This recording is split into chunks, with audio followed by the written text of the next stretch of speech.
धन्य है इस भारत भूमि की नारियां। दो नारियों के साथ भगवान ने छल किया है। बताएं कि रहने दें, इससे पुराण की कथा है, वो इसमें क्यों करवा रहे हो राम कथा में? ये दो नारियों के साथ, एक तो वृंदा जो जालंधर की पत्नी है और एक तुलसी जो शंखचूर्ण की पत्नी है। और दोनों के पतियों से शंकर भगवान का युद्ध हुआ है। शंकर भगवान परेशान है पर वो मरते नहीं हैं। तब भगवान श्री हरि ने दोनों की पत्नियों के पतिव्रत धर्म को नष्ट किया है।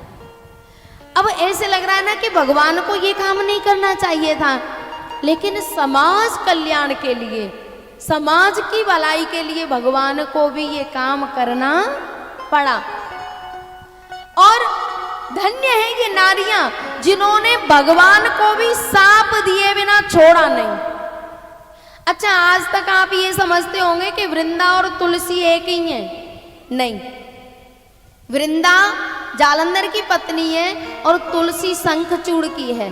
और फिर दोनों को जैसे ही पता चला कि ये तो भगवान हैं, इन्होंने हमारे साथ छल किया है, तो वे खुश नहीं हुई, खुश नहीं हुई, साप दे दिया। वृंदा ने कहा, आपने मेरे पति का रूप बना के मेरे साथ छल किया है और ये बंदरों को साथ लेके आए। जैसे मैं अपने पति के वियोग में तड़प रही हूं, वैसे तुम अपनी प्रिया के वियोग में तड़पोगे। आप अपनी पत्नी के वियोग में तड़पोगे और ये बंदर ही तुम्हारे सहायक बनेंगे। वृंदा ने दिया। और तुलसी को जब पता चला कि ये शंखचूर्ण नहीं है, ये भगवान है, तुलसी ने कहा कि तुम भगवान हैं पर तुम्हारा अंतःकरण तो पत्थर जैसा है। तुम्हें बिल्कुल तरस नहीं आया कि तुम मेरे पतिव्रत धर्म को नष्ट कर रहे हो? तुम्हारा हृदय पिघला नहीं? मैं तुम्हें शाप देती हूं, जैसे तुम्हारा अंतःकरण हृदय पत्थर का हो गया है ना, वैसे तुम पूरे के पूरे पत्थर के हो जाओ।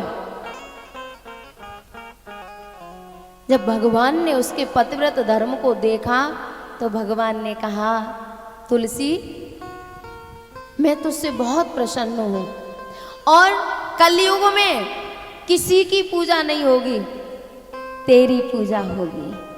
कलयुग में तेरी पूजा होगी और जब तक तेरा पत्ता मेरे प्रसाद में नहीं लग जाएगा तब तक मैं प्रसाद पाने वाला नहीं हूं। और जब तू तुलसी बन जाएगी ना और मैं पत्थर का बन जाऊंगा तो मैं हमेशा तेरे चरणों में रहूंगा। तुलसी गंडकी नदी बन गई, एक नदी के रूप में परिवर्तित हो गई। और उसी नदी में भगवान पत्थर के बन गए शालिग्राम। और आज भी तुलसी की पूजा होती है और शालिग्राम भगवान तुलसी के नीचे चरणों में रखे जाते हैं। जब तक तुलसी का पत्ता नहीं लग जाता तब तक भगवान प्रसाद नहीं पाते। इतनी शक्ति होती है पतिव्रत धर्म में। शंकर भगवान ने कहा, पार्वती, उसने वृंदा ने जब साप दे दिया तो उसके साप के कारण भी भगवान को एक अवतार लेना पड़ा। और एक